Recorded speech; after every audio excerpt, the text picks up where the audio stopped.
今日これから話しするのは腸からの排泄ですね。先ほどっていうか以前この前は肺からの排泄の話しましたね。でも今日は腸からの排泄です。で、私のことをお話ししますのでお願いしますね。私は腸がきれいな人間です。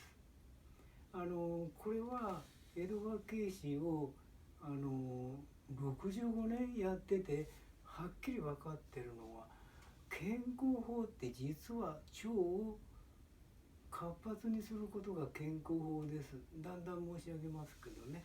だから私は子供の頃はね、冬中風邪ひいてしょっちゅうお腹壊して、もうねしっちゃかめっちゃかで育ってきました。でも今はお腹も壊さない、ね、風邪もひかない。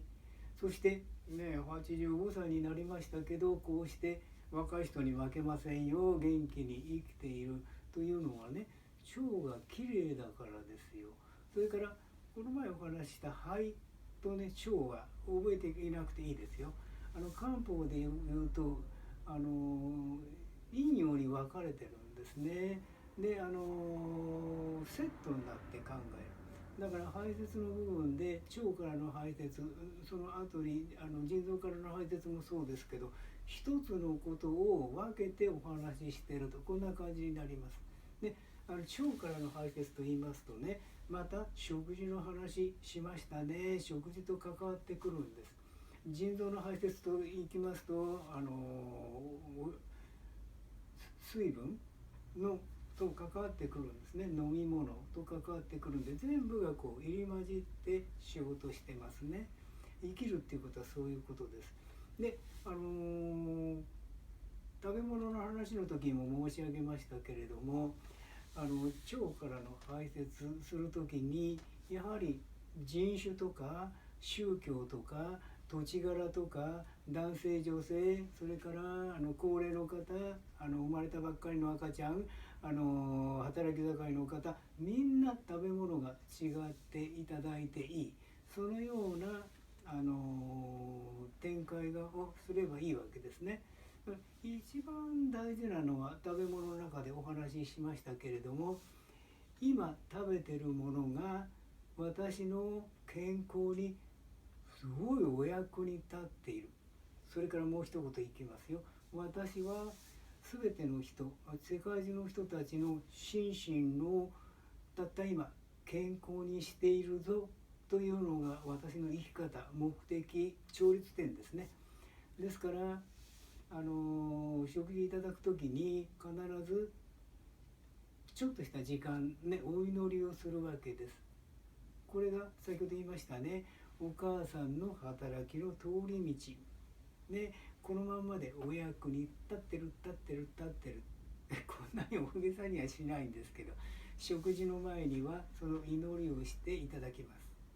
これも慣れるとあっさり言うと一瞬なんですけれどね、そしていただくわけですね。はい。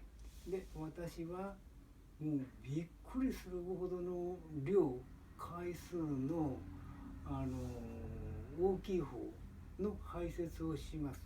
腸からの排泄ですね。で食べる方は小食なんですけど、あれ不思議ですね。皆さんびっくりするほど小食でしょうかね。ただ出てくる方は日にね、今日はもう3回ぐらい行きました。まだ朝のうちですけどね、3回ぐらい大きい方のトイレ行きましたよ。出てくるの立派なのがその都度ちょろにょろりにょろりと出ますね。これなんだろうかねと思ってるんですけどね。一つ言えることというか申し上げてしまいますのでお願いしますね。こういうことですよ。朝お湯を飲む、飛ばしていきますね。そして朝実はお湯飲む前に体操をしてってるんですね。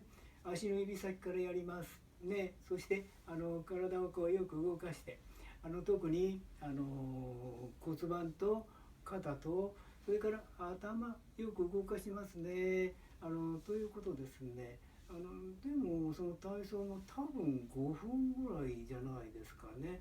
それから温かいお湯を飲みます。はい、そしてワンちゃんの散歩に出かけてね、これで2000歩ぐらい歩いちゃうんですね。2000歩から3000歩ぐらい山を歩いている。もう一言言うとワンちゃんと一緒に走り回ってくるんですけどね。はい、これも飛ばしていきますね。そしてお食事なんですけれども、ここから私らしいやり方をいきますね。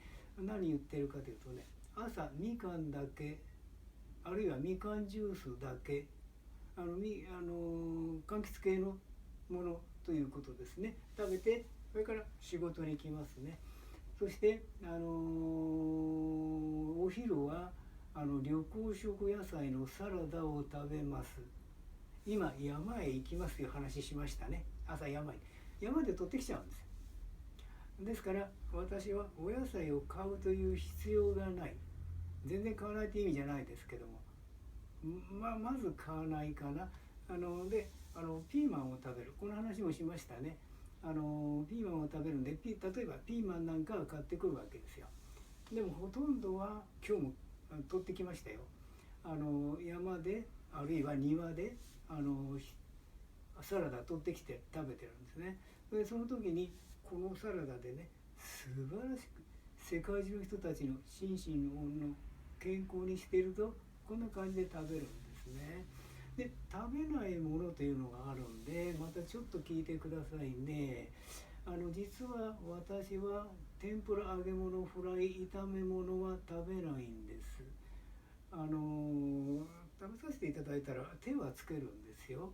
でもね、これ私個人的には食べないんですね。腸に負担がかかるということですよ。腸に私は負担をかけない選択をしてるんでね。天ぷら、揚げ物、フライ、炒め物食べない。それからいわゆる皆さんがおっしゃる動物の肉、およそ食べないかな。これも腸に負担がかかるからですね。そしてお魚はね、特に青魚は夜ですけど、こんなちっちゃな目指しを一匹ある意味で必ずいただきますね。必ずいただきます。それから私は物がない時代、食べ物がない時代に育ったので、海へ行っておかずにする貝をしょっちゅう海で取ってきましたね。ですから私はそういった貝類が好きというよりは食べるのが当たり前なので、夜貝類も食べてます。でご存知玄米菜食ですよね。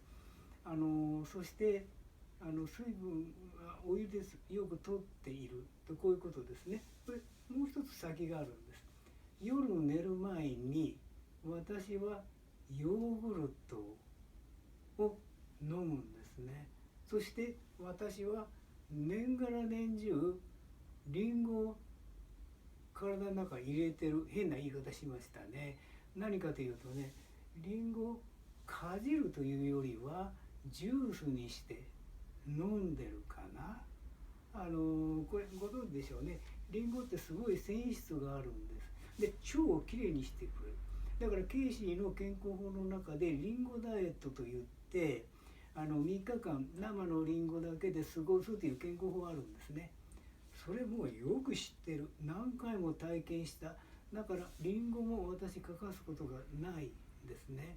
大きなリンゴだったら1個ぐらい毎日毎日食べちゃうと、こういう感じですね。で多くの場合は焼きリンゴにして食べてます。生でも食べますけれどもね。でこれもエドワード・ケイシーやってる人はね、生のリンゴは科学的にっていうか生理学的に言うとアルカリ性なんですけどね、腸の中入ると酸性の働きをするので、一般的には生のリンゴはエドワード・ケイシーの人たちは食事の時は食べないんですね。リンゴダイエットの時は生なんです。その時大事なのは噛まなきゃいけないんでね、できるだけ生のリンゴを噛んだ方がいいですよ。で絶対噛まなきゃいけないということはないので、ジュースにして飲んでもいいですよ。そして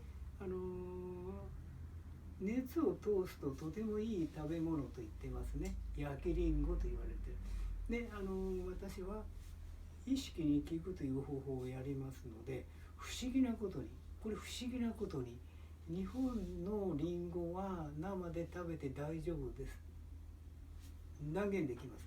ところがアメリカから輸入したリンゴ、ごめんなさいアメリカと言ってしまいましたけれども、生で食べるのでちょっとダメなんですね。多分地質あるいは気候なんか関係してるんでしょうね。で私は生のリンゴ平気で食べるんです。で主として焼きリンゴですけどね。